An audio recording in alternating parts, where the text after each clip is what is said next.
नमस्कार, मैं मेघा और आप देख रहे हैं प्रकाश टीवी। आजकल एक शब्द बहुत ट्रेंडिंग में है जिसकी वजह से दुनिया भर में खतरा बना हुआ है। हम बात कर रहे हैं अरब सागर में बना चक्रवाती तूफान बिपरजॉय की। 6 जून को अरब सागर में बना यह चक्रवाती तूफान 15 से 16 जून के बीच गुजरात के जखाऊ पोर्ट से टकरा सकता है।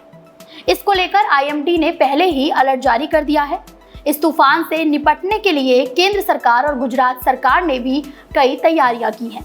गुजरात के जखाऊ पोर्ट को पूरी तरह से खाली कर दिया गया है और यहां उपस्थित लोगों को सुरक्षित स्थान पर पहुंचा दिया गया है। वहीं NDRF की 12 टीमों और SDRF की 10 टीमों को यहां पर तैनात किया गया है। आज की इस वीडियो में हम आपको बिपरजॉय चक्रवाती तूफान से संबंधित तमाम जानकारी देंगे, इसलिए वीडियो के अंत तक जुड़े रहें। पिछले कुछ दशकों में देखा गया है कि अरब सागर में काफी खतरनाक तूफान बनने लगे हैं, जबकि पहले ऐसा नहीं होता था। पहले बंगाल की खाड़ी में विनाशकारी तूफान बनते थे। अरब सागर में बना बिपरजॉय इस साल का पहला चक्रवाती तूफान है। आपको बताते हैं कि चक्रवात शब्द कहां से आया। साइक्लोन शब्द साइक्लोस से बना है। साइक्लोस ग्रीक शब्द से लिया गया है। साइक्लोस का अर्थ होता है सांप की कुंडली। चक्रवात शब्द की खोज हेनरी पिडिंगटन ने की थी, जो कि एक ब्रिटिश अधिकारी थे। बंगाल की खाड़ी और अरब सागर में तूफान सांपों की कुंडली की तरह ही दिखाई देते हैं, इसलिए इनका नाम साइक्लोन पड़ा।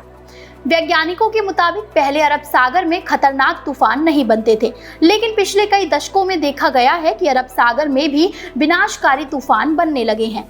1982 से 2000 के बीच अरब सागर में चक्रवात तूफानों में 52% की वृद्धि देखी गई है। अरब सागर में चक्रवात तूफान में वृद्धि के पीछे जलवायु परिवर्तन को एक वजह माना जा रहा है। वैज्ञानिकों का कहना है कि जलवायु परिवर्तन की वजह से समुद्र पर असर पड़ा है, जिसके प्रभाव से समुद्र का तापमान बढ़ रहा है और इसलिए चक्रवाती तूफान बनने लगे हैं। चक्रवात बिपरजॉय का नाम बांग्लादेश ने रखा है। तमाम देशों को किसी भी तूफान का नाम रखने का बारी बारी से मौका मिलता है। दुनिया भर में 6 रीजनल स्पेशलाइज्ड मेट्रोलॉजिकल सेंटर्स हैं, जबकि 5 regional tropical cyclone warning centre हैं। रीजनल सेंटर्स को ही तूफान से जुड़ी एडवाइजरी जारी करने और तूफान का नाम रखने का अधिकार प्राप्त है।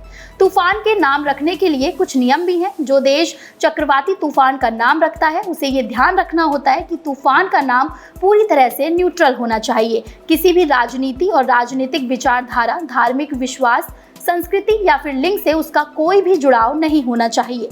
तूफान का नाम ऐसा होना चाहिए कि दुनिया की किसी भी आबादी या देश को किसी भी तरह से आहत ना करे। तूफान का नाम अपमानजनक नहीं होना चाहिए और ऐसा होना चाहिए जिसे आसानी से पढ़ा या बोला जा सके। सबसे बड़ी बात है कि तूफान का नाम अधिकतम 8 अक्षर का ही रखा जा सकता है। अब अगले तूफान का नाम रखने की बारी भारत की है। भारत ने तेज नाम रखने का सुझाव दिया है। अरब सागर में उठा यह चक्रवाती तूफान शुरुआत में पाकिस्तान के कराची की ओर बढ़ता रहा, लेकिन अचानक इस तूफान ने अपना रास्ता बदल दिया और ये गुजरात की ओर बढ़ने लगा।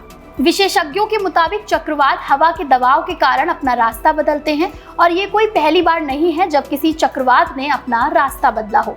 उम्मीद है आज की वीडियो आपके लिए ज्ञानवर्धक रही होगी। ऐसे ही तमाम वीडियो के लिए जुड़े रहिए प्रकाश टीवी के साथ।